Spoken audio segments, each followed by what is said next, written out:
ಎಲ್ಲರಿಗೂ ನಮಸ್ತೆ. ಒಂದು ರುಚಿಯಾದಂತಹ ಪನ್ನೀರಿಂದ ಮಾಡ್ತಕ್ಕಂತಹ ಒಂದು ಟೇಸ್ಟಿ ಫುಡ್ ತೋರಿಸ್ತೀನಿ ಬನ್ನಿ. ನೋಡಿ, ಇದು ದೋಸೆ, ಚಪಾತಿ, ಪೂರಿ ಎಲ್ಲದಕ್ಕೂ ಕೂಡ ಸೆಟ್ ಆಗುತ್ತೆ. ಅದಕ್ಕೆ ಬೇಕಾಗಿರೋದು ಈ ಪನ್ನೀರನ್ನ ಈ ಥರ ಕ್ಯೂಬ್ಸಾಗಿ ಕಟ್ ಮಾಡ್ಕೊಳ್ಳಿ. ಸಣ್ಣ ಸಣ್ಣದಾಗಿ ನೆನೆ ಹಾಕ್ಕೊಂಡಿರ್ತಕ್ಕಂತಹ ಬಟಾಣಿ ಅಥವಾ ಹಸಿ ಬಟಾಣಿ ಆದರೂ ಓಕೆ, ನಾನು ನೆನೆ ಹಾಕ್ಕೊಂಡಿದ್ದೀನಿ. ಕೊತ್ತಂಬರಿ, ಟೊಮೊಟೊ, ದಪ್ಪ ಮೆಣಸಿನ್ಕಾಯಿ ಆಪ್ಷನಲ್ಲು. ಇಲ್ಲಿ ಕೊತ್ತಂಬರಿ, ಶುಂಠಿ, ಈರುಳ್ಳಿ, ಹಸಿಮೆಣಸಿನ್ಕಾಯಿ ಎಲ್ಲ ರುಬ್ಲಿಕ್ಕೆ. ಕಸ್ತೂರಿ ಮೇಥಿ ಸ್ವಲ್ಪ ಬೇಕಾಗುತ್ತೆ ಟೇಸ್ಟಿಗೆ. ಕೆಂಪು ಮೆಣಸಿನ ಪುಡಿ, ಧನಿಯಾ ಪುಡಿ, ಅರಿಶಿನ ಪುಡಿ ಇದಿಷ್ಟಿದ್ರೆ ಒಂದು ಸೂಪರಾದಂತಹ ಗೊಜ್ಜು ರೆಡಿ ಆಗುತ್ತೆ. ನೋಡಿ, ಸ್ಟವ್ ಅಂಟಿಸ್ಕೊಂಡು ಸ್ವಲ್ಪ ಬೆಣ್ಣೆನ ಹಾಕ್ಕೊಂಡು ಬೆಣ್ಣೆಯಲ್ಲಿ ಸಣ್ಣ ಕ್ಯೂಬ್ಗಳಾಗಿ ಪನ್ನೀರನ್ನ ಕಟ್ ಮಾಡಿಕೊಂಡು ಅದನ್ನು ಫ್ರೈ ಮಾಡ್ಕೊಳ್ಳಿ.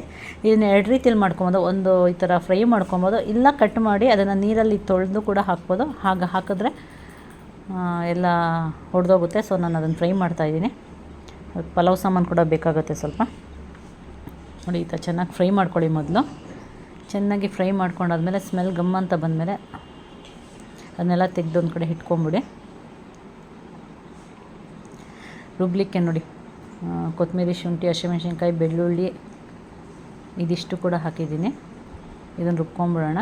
ತರಿಯಾಗಿ ರುಬ್ಕೊಳ್ಳಿ, ತುಂಬ ನುಣ್ಣಗೂ ಬೇಡ. ಚೆನ್ನಾಗಿ ಬೆಣ್ಣೆ ಎಲ್ಲ ಕರ್ಗಿದ್ಮೇಲೆ ಪಲಾವಿಗೆ ಏನೇನು ಹಾಕ್ತೀವಿ ಅದನ್ನೆಲ್ಲ ಚಕ್ಕೆ, ಲವಂಗ, ಎಲೆ ಎಲ್ಲವನ್ನೂ ಕೂಡ ಹಾಕ್ಕೊಳ್ಳಿ. ಸ್ಮೆಲ್ ಗಮ್ ಅಂತ ಚೆನ್ನಾಗಿ ಬರುತ್ತೆ. ಚೆನ್ನಾಗಿ ಹಾಕಿ ಇದು ಫ್ರೈ ಮಾಡ್ಕೊಳ್ಳಿ.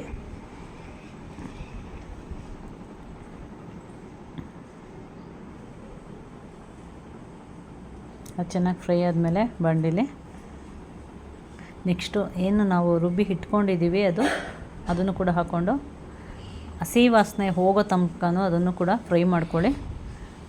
ಕಡಿಮೆ ಉರಿಲಿ ಇಟ್ಕೊಳ್ಳಿ, ಜಾಸ್ತಿ ಉರಿಲಿ ಇಟ್ಕೊಂಬಿಡಿ. ಪೂರ್ತಿ ಇದು ಆಗೋ ತನಕ ಕಡಿಮೆ ಉರಿಲೇ ಇಟ್ಕೊಳ್ಳಿ. ಇದು ಚೆನ್ನಾಗಿ ಫ್ರೈ ಆಗಿ ಎಣ್ಣೆ ಬಿಡ್ತಿದೆ ಅನ್ನೋ ಟೈಮ್ಗೆ ಸ್ವಲ್ಪ ಬಟಾಣಿನ ಹಾಕ್ಕೊಳ್ಳಿ. ಬಟಾಣಿ ಮತ್ತು ದಪ್ಪ ಮೆಣಸಿನ್ಕಾಯಿ ಆಪ್ಷನೆಲ್ಲ. ಪನ್ನೀರ್ ಒಂದೇ ಸಾಕು, ಬಟ್ ಬೇಕು ಅನ್ನೋರು ಇದೆಲ್ಲನೂ ಕೂಡ ಹಾಕಿ.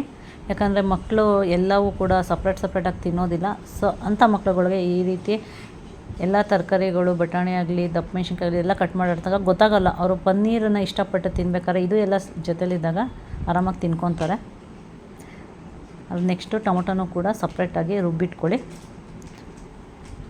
ನೋಡಿ, ಎಲ್ಲ ಎಣ್ಣೆ ಬಿಡ್ತಾ ಇದೆ ಚೆನ್ನಾಗಿ. ಈ ಟೈಮಲ್ಲಿ ಸ್ವಲ್ಪ ಅಚ್ಚ ಖಾರದ ಪುಡಿ ಹಾಕ್ಕೊಳ್ಳಿ, ಸ್ವಲ್ಪ ಧನಿಯಾ ಪುಡಿ, ಸ್ವಲ್ಪ ಗರಂ ಮಸಾಲ, ಸ್ವಲ್ಪ ಅರಿಶಿನ ಇಷ್ಟನ್ನು ಕೂಡ ನಿಮ್ಮ ರುಚಿಗೆ ತಕ್ಕಂತೆ, ಖಾರಕ್ಕೆ ತಕ್ಕಂಗೆ ಹಾಕ್ಕೊಂಡು ಅದನ್ನು ಕೂಡ ಎಲ್ಲ ಚೆನ್ನಾಗಿ ಮಿಕ್ಸ್ ಮಾಡಿ. ಆ ಪೌಡರ್ನ ಹಸಿ ವಾಸನೆ ಕೂಡ ಹೋಗಬೇಕು, ಆಗ ಮಿಕ್ಸ್ ಮಾಡಿ. ನೋಡಿ, ಚೆನ್ನಾಗಿ ಈ ರೀತಿ ಫ್ರೈ ಮಾಡ್ಕೊಬೇಕು ಒಂದು 5 ಮಿನಿಟ್ಸು.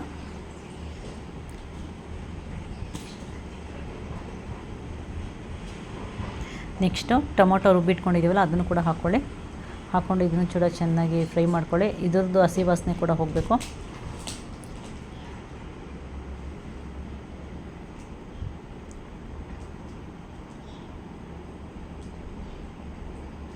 ಒಂದು 5 ಮಿನಿಟ್ಸ್ ಅದನ್ನು ಫ್ರೈ ಮಾಡಿ. ಹಾಗೆ ನೆಕ್ಸ್ಟು ನೋಡಿ, ಈ ಥರ ಕುದಿ ಬರಬೇಕಾದ್ರೆ ಸ್ವಲ್ಪ ಉಪ್ಪು ಹಾಕ್ಕೊಳ್ಳಿ. ರುಚಿಗೆ ತಕ್ಕಷ್ಟು ನೋಡಿಕೊಂಡು ಉಪ್ಪು ಹಾಕ್ಕೊಂಡು ಈಗ ದಪ್ಪ ಮೆಣಸಿನ್ಕಾಯಿನೂ ಕೂಡ ಹಾಕ್ಕೊಳ್ಳಿ. ಅದು ಕೂಡ ಒಂದು 5 ನಿಮಿಷ ಚೆನ್ನಾಗಿ ಬೇಯ್ದು ಅದರೊಳಗೆ ಚೆನ್ನಾಗಿ ಫ್ರೈ ಮಾಡ್ಕೊಳ್ಳಿ.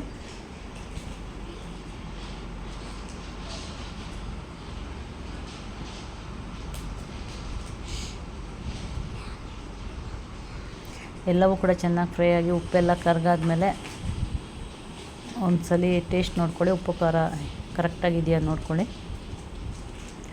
ಆಮೇಲೆ ನಿಮ್ಗೆ ಅದಕ್ಕೆ ಎಷ್ಟು ಬೇಕು ನೋಡಿಕೊಂಡು ಲಾಸ್ಟಲ್ಲಿ ಪನ್ನೀರನ್ನೆಲ್ಲ ಹಾಕ್ಕೊಂಡು ಎಲ್ಲ ಮಿಕ್ಸ್ ಮಾಡ್ಕೊಳ್ಳಿ. ಅದು ಫ್ರೈ ಮಾಡಿರೋದಕ್ಕೆಲ್ಲ ಅಂಟ್ಕೊಂಡ್ಬಿಟ್ಟಿರುತ್ತೆ. ಸಪ್ರೇಟಾಗಿ ಕೈಯಲ್ಲಿ ಬಿಡಿಸಿ ಹಾಕ್ಕೊಂಡು ನಿಧಾನಕ್ಕೆ ಅದನ್ನು ಕಲಸಿ, ಇಲ್ಲ ಹೊಡೆದೋಗುತ್ತೆ.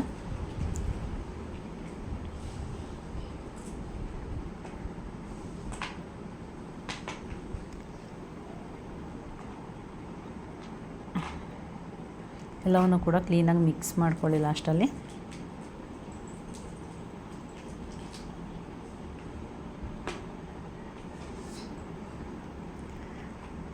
ಸ್ವಲ್ಪ ಕೊನೆಯದಾಗಿ ಸ್ವಲ್ಪ ನಿಮಗೆ ಕನ್ಸಿಸ್ಟೆನ್ಸಿ ನೋಡಿಕೊಂಡು ಸ್ವಲ್ಪ ನೀರೆಲ್ಲ ಹಾಕಿ ಹದ ಎಲ್ಲ ನೋಡಿಕೊಂಡು ಉಪ್ಪು ಖಾರ ಎಲ್ಲ ನೋಡಿಕೊಂಡು ಲಾಸ್ಟಲ್ಲಿ ಇನ್ನೊಂದು 2 ಮಿನಿಟ್ಸ್ ಇದೆ ಅನ್ಬೇಕಾದ್ರೆ ಸ್ವಲ್ಪ ಒಂದು ಪಿಂಚ್ ಬೆಣ್ಣೆ ಹಾಕ್ಕೊಳ್ಳಿ.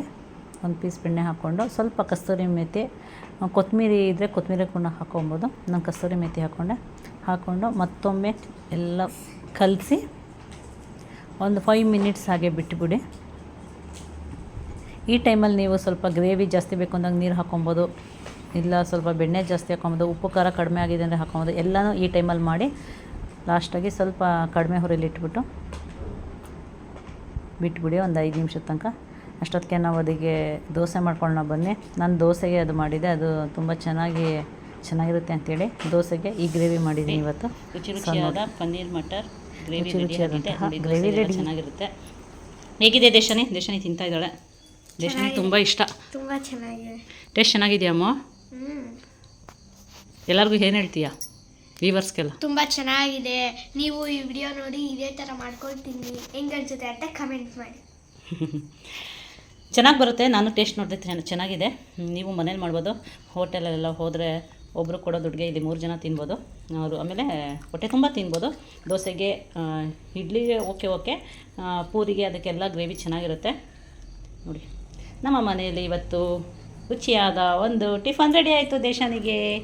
ನೀವು ನೋಡ್ಕೊಳ್ಳಿ, ಮನೇಲಿ ಮಾಡ್ಕೊಳ್ಳಿ, ತಿನ್ಕೊಳ್ಳಿ ಅಂತ ಹೇಳ್ತಾ ಈ ವಿಡಿಯೋನ ಎಲ್ಲಿಗೆ ಎಂಡ್ ಮಾಡ್ತಾಯಿದ್ದೀನಿ. ನೆಕ್ಸ್ಟ್ ವಿಡಿಯೋದಲ್ಲಿ ಸಿಗೋಣ. Bye. See you in the next video.